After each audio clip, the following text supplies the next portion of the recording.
Fala galera, tudo bem? Nós temos nossa aula de agora com um assunto importante para a prova do Enem e para os demais vestibulares. É a geopolítica. A geopolítica, ela tem uma importância principalmente quando nós fazemos uma referência ao Oriente Médio.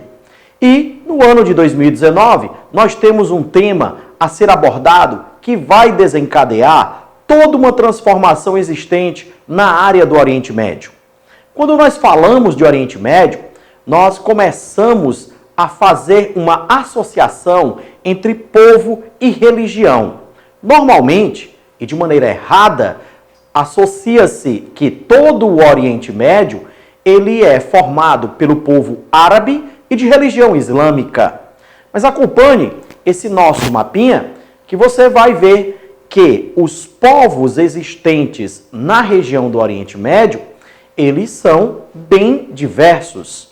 Você vai encontrar árabes, em sua maioria, como na nossa legenda, nós podemos ver aí a Arábia Saudita, Iêmen, Omã, Emirados Árabes Unidos, boa parte do Iraque.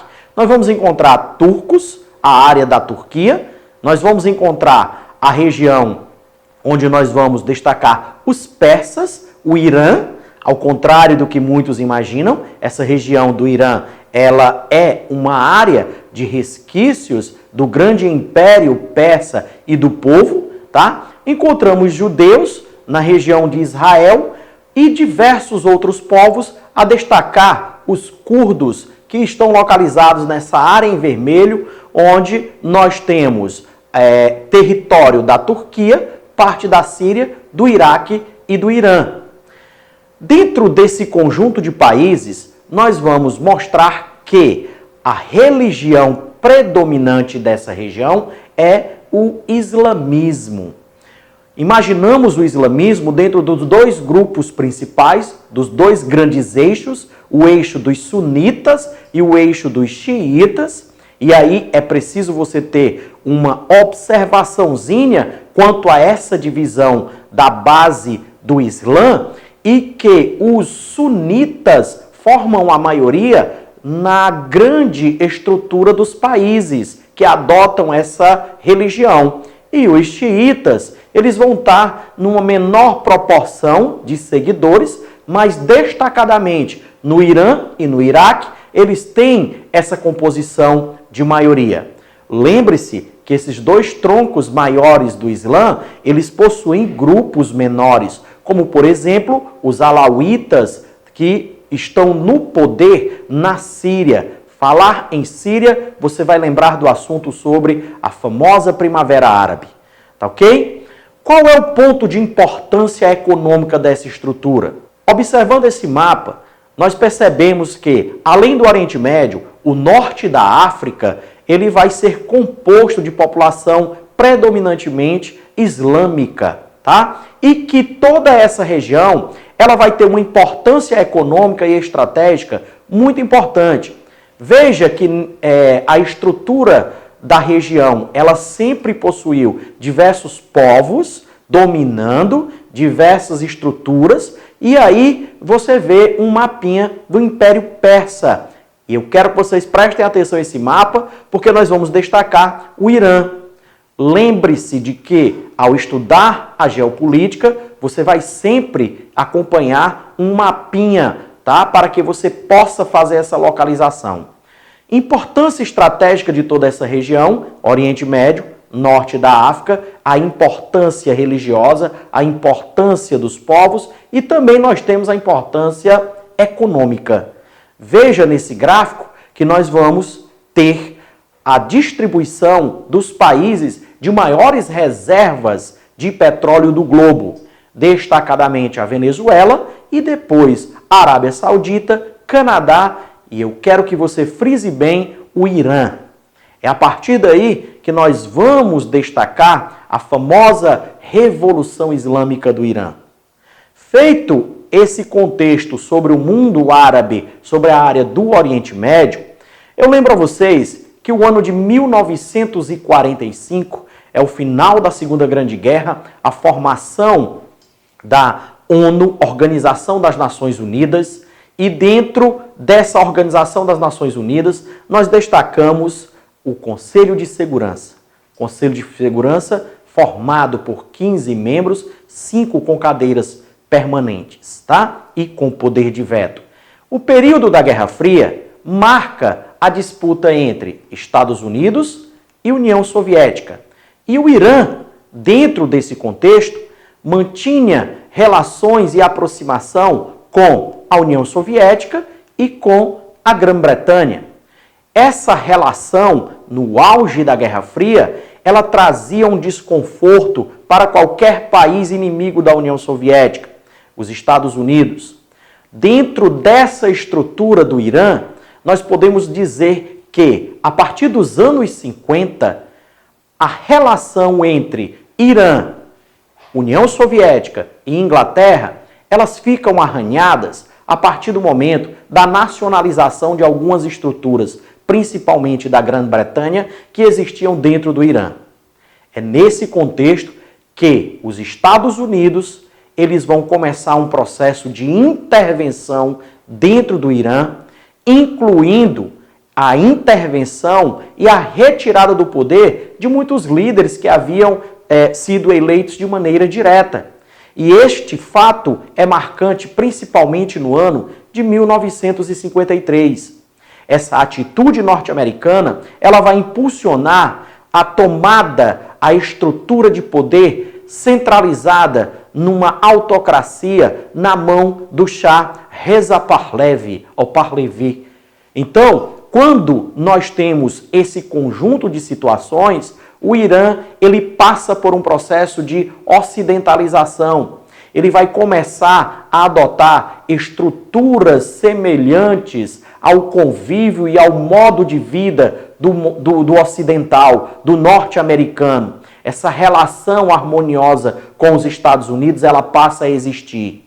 Sendo que, ao longo dos anos 70, quando nós temos um desgaste da estrutura de poder do Pahlavi, da família, através de escândalos de corrupção, estruturas de desvio de verbas, a ocidentalização que nós podemos visualizar aí nessa imagem, com os costumes, os hábitos, estilo norte-americano, estilo capitalista, ele começa a perturbar um grupo que é o grupo dos xiitas. Dentro do grupo dos xiitas, nós começamos a lembrar você da figura importante do Ayatollah Khomeini, que havia sido exilado na França e que mantinha um poder dentro da estrutura do Irã como um representante dos xiitas. Nesse contexto, nós começamos, ao final dos anos 70, principalmente no ano de 1978 e 1979, a transformação política dentro do Irã e a famosa Revolução Islâmica ou Xiita do Irã. Essa revolução teve o Ayatollah Khomeini como seu líder, como seu representante, e é nesse contexto que o Shah Reza Pahlavi ele sai do poder e aí se instala Ayatollah Khomeini dentro da estrutura do Estado, de um Estado islâmico. A estrutura governamental ela passa a sofrer uma transformação. A estrutura cultural passa a sofrer uma transformação. Dentro desse modelo adotado de Revolução Islâmica, nós vamos lembrar a vocês que o mundo do Oriente Médio passa por uma grande transformação. Os países vizinhos, eles começaram a sentir a estrutura de mudança que existia dentro do Irã. A teocracia passa a ser estruturada. E teocracia significa teo, Deus, e cracia, o poder, o governo. E essa teocracia, você vai associar que o chefe político, ele é o chefe religioso. Nesse momento, os países vizinhos ao Irã, como por exemplo o Iraque, que mantinha em 1979 um governo sunita de Saddam Hussein, sente-se ameaçado. E nessa ameaça da Revolução Xiita, nós vamos desencadear a famosa guerra Irã-Iraque, que será assunto de um outro vídeo para vocês, de uma outra aula para vocês, tá? Nesse mesmo contexto, a União Soviética ela vai resolver invadir o Afeganistão. E desse modo, ele vai tratar de toda uma transformação dentro do mundo islâmico.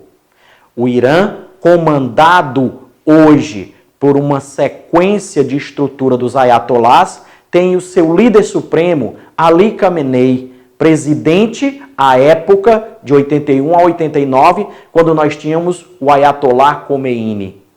Um dos pontos marcantes e presidentes marcantes do Irã desta nova era foi Mahmoud Ahmadinejad, presidente de 2005 até 2013, e que foi sucedido, pelo atual presidente Hassan Rouhani.